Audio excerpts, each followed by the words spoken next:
Okay, so today we're going to do the Heliamphora grow chamber, something I didn't include in the last plant video. Basically, these are Heliamphoras and some sundews, but mainly this was built for my Heliamphoras. They're all small divisions because I got them in December and they were recovering, and it seems like you can only get small divisions because these plants are sort of a little bit more rare, especially that one. I have two divisions of that, Saracenoides. But to grow these plants, you want a humidity above 80%. You want a temperature that doesn't get hotter than 75 Fahrenheit. And you want it to drop at night, maybe to like, somewhere in this yellow range of 60s. So the best thing I could figure out to do for that, and if somebody has a better idea, please let me know if you grow Highland Nepenthes or Heliamphoras. But this is just what I could figure out. So first thing, we have it in the basement, which stays colder, air conditioned, and in the winter too, because hot air rises, cold air sets. Originally what I did was I filled this thing with water, this like Kool-Aid pitcher. I had a fan blowing air in here, I had the fogger in there, and it would blow the air out, except it didn't work like that. Because this sort of created a vortex inside, so the humidity was just kind of swirling around in there. So here is the updated setup. I have this water basin down here.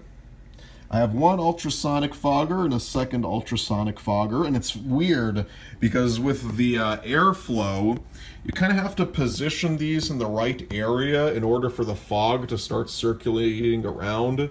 I notice if you put them like too much up here, it doesn't work. If you kind of space them out too much, the fog just sort of stays down here. So it's a very specific spacing you have to do. So the cold air from the basement blows down into this chamber, goes out there, picks up the fog, and then starts circulating around. We've got CFLs that don't get too hot, but they still are on this crate, and this like residual air kind of cools that down too. And that's pretty much the setup. So we have the airflow, we have sort of a cool temp, and we have the fog circulating around, and the lights. So that's all I could figure out for now. Open this up. And then you can see we've got the, what is it, Cothicillus alba, which I heard was actually a Venusta alba. That is just an old name. Drosera admirabilis, and then the Hamiltoni. People told me to put those in here because they grow better. I don't know, I'm just kind of experimenting with that. And then we've got the Andromeda and some Schizandras. I'm going to see if they grow better in here, because that one was kind of suffering. I don't know why, so I'm going to see how it grows in there. Heliamphora pulchella, Saracenoides, second division of Saracenoides. Those are hard as fuck to find. Oh my god, glad I finally got them a second time.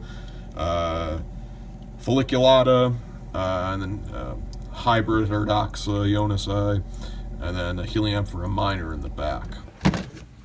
So the story with my original container was I didn't have any fan. I had it was like, I don't know, not even, it was smaller than half of this. It was pretty much like this area only. Container, fogger, lights, and that built heat, and it was like a closed lid, so it built heat. It got up to like 100 degrees, killed my Saracenoides. So when I bought this thing and I tossed it in there, I realized, oh my god, the temperature is way too hot. So I had to do a redesign. And so now they seem to be doing fine in this. I guess I'll latch it up. Pulls, like, we've got so many fucking cords for this thing, it's not even funny. What I'd like to do is just get one single LED light to cover this entire thing. So I might do that eventually, because this is pretty ridiculous. That's what we have now. That's the Heliamphora setup. It's alright. It's doing okay for me. If someone has any better ideas, please let me know. But that's what I could figure out at the moment.